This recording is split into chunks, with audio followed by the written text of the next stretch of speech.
Real talk. Real talk.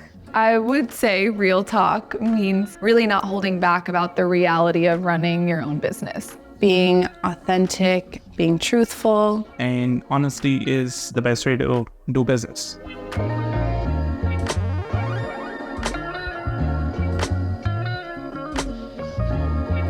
What did it take to start your business? With our idea, we sat there and said, okay, if we're going to do this, let's do it and make it good, and let's put our money into it. And we continued to do that. The idea was strong. We were excited about it. The motivation is still here. And, it is just like a child. It is an investment that we're happy to make as it grows. We grew our business very organically, starting with our location. We found a really beautiful storefront on Ventura Boulevard in Studio City, which is extremely walkable. We put a lot of intention into the store itself to make sure it was attractive, clean, beautiful. For my brother, his landscape drawings on one wall was that's how he got his business going. People saw it and they inquired, what are these beautiful drawings? Having the physical presence was really big for our beginning. Social media is such a big one. You need to make sure you're growing your social presence. Go into it full force. Don't be afraid to test the market, to see what you like to make.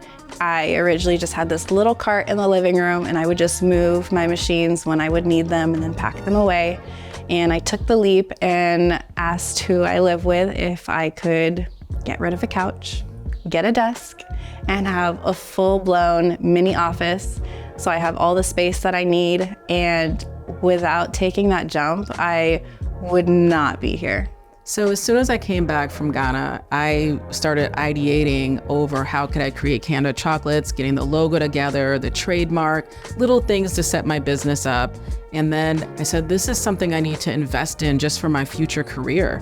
And so I took the opportunity to leave corporate America. I, tapped into the savings I had. And then I also set up a safety net. So I took on a role in faculty at the university so that I could teach marketing classes there. And then I also ran my business full time, and I devoted myself to the opportunity of seeing this business grow.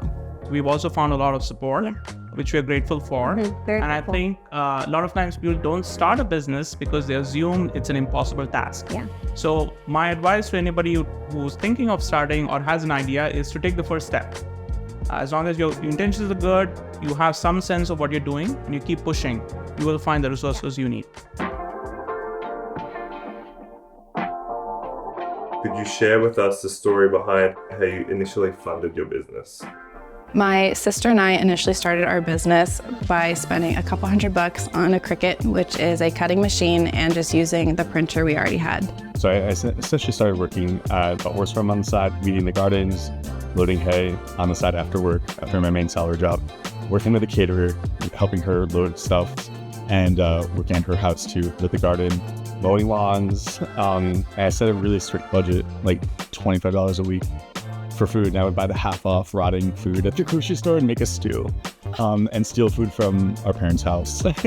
So the initial funding for my business came from my own savings. I had worked in executive roles in corporate America, so I had stock, I had all these different funding sources from myself to actually pull from to start my business.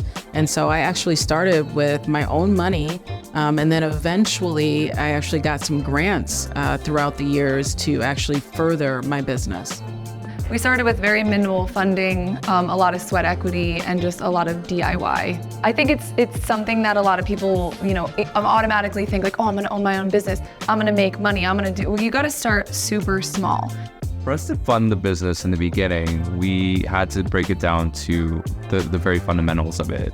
How much the cost of the box? How much is it for the packaging outside of the box? How much is it for all the labeling? How much is it for the individual products? And we were sourcing left and right online, trying to find the best queer-made artisan goods that we could get our hands on. We were doing a lot of outreach and met a lot of lovely people, and we were, through that, able to start building our own community of vendors. Drawing a salary in a business is essentially a luxury. And I think that sometimes people need to maybe realize, like, the more you put into it in the beginning and it works, the more reward you can take from it in the end. It feels good now to be able to take a paycheck I think if we did in the beginning, maybe it wouldn't have worked, Right. you know? Because you have to keep reinvesting into the business. Yeah. Getting more tools, employees, cars, whatever it is, improvement in space to help build the brand. When Alan and I first came into this, we knew that it was going to take a personal investment, and we self-funded, this entire thing.